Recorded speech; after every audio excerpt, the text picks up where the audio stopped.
کہ جو بڑا امپورٹنٹ ہے اور جس کی وجہ سے بھی نظام مالکیت کو سمجھنا ضروری ہے، وہ یہ ہے زن گرامی کہ کئی سارے واجبات اسلام کے ایسے ہیں جن کا تعلق مال سے ہے، کئی سارے مستحبات ایسے ہیں جن کا تعلق مال سے ہیں۔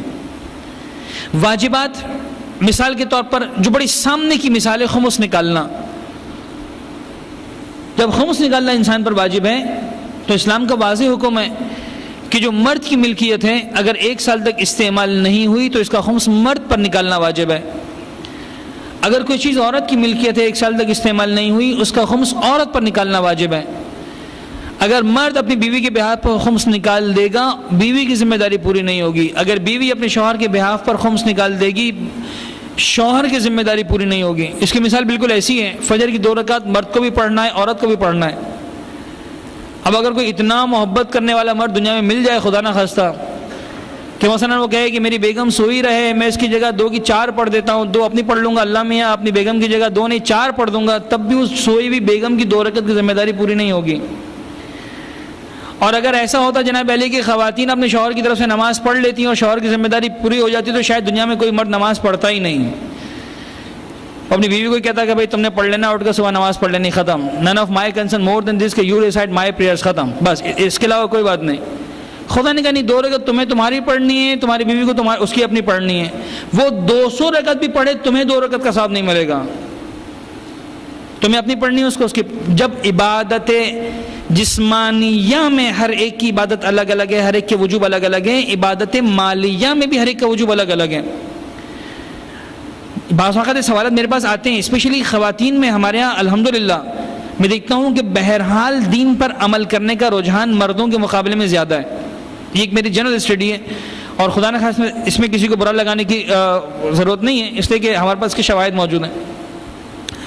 یعنی آج تک کسی مرد نے مجھ سے سوال نہیں کیا، خواتین میں سے کئی خواتین سوال کر چکی ہیں، ٹیلی فونز آتے ہیں میرے پاس، مولانا میرا شوہر خمس نکالتا ہی نہیں ہے، خمس میں وہ مانتا ہی نہیں ہے، ہاں لیکن اس کے سارا کا سارا مال میرے پاس ہے، وہ اس خدا کی نہیں مانتا، وہ اس خدا کے پاس سارا جمع کرواتا رہتا ہے، وہ اس کا سارا مال اس کا میرے ہاتھ میں، میرے اختیار میں۔ مولانا میں اپنے شوہر کے بہاف پہ خمس نکال دوں، اس کو پتہ بھی نہیں چلے گا، اس کی ذمہ داری پوری ہو جائے گی؟ میں نے کہا نہیں اماں، کوئی ذمہ داری پوری نہیں ہوگی آپ کی۔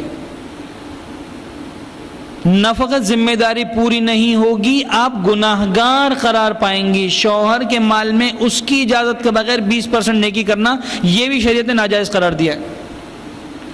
تمہیں کس نے رائٹ دیا کہ شوہر کی جیب میں اپنی مرضی سے ہاتھ ڈالو اور اس کے پیسہ نکال کے خمس کے طور پر دے دو؟ شوہر کی ذمہ داری شوہر نے نبھانی ہے، مرد بیوی کی ذمہ داری بیوی نے نبھانی ہے۔ ہاں مرد کہے اپنی بیوی سے کہ بھائی میری نمائندہ بن کر خمس نکال دو، دس از اندر تھنگ۔ اب اگر عورت خمس نکال بھی رہی ہے تو مرد سے پوچھ کر، مرد کی اجازت سے، مرد کے حکم سے نکال رہی ہیں، وہ ایک الگ بات ہے۔ بیوی شوہر سے کہے کہ آپ میرے لیے خمس نکال دیجئے اور شوہر ایکسیپٹ کر لے کہ ٹھیک ہے تمہارا خمس میں ادا کر دوں گا اور وہ دے دے، ایک اور بات ہے۔ لیکن بیوی خمس نہیں دینا چاہتی، شوہر اپنی مرضی سے نیکی کرے، نہیں ہوگا۔ مرد خمس نہیں دینا چاہتا، بیوی اپنی مرضی سے خمس نکالے، نہیں ہوگا۔ تو جب تک نظام مالکیت طے نہیں ہوگا، اب وہی مثال آپ دیکھ لیجئے جہیز کی مثال، اور یہ موسٹ کامن ایگزامپل ہے خواتین کے حوالے سے۔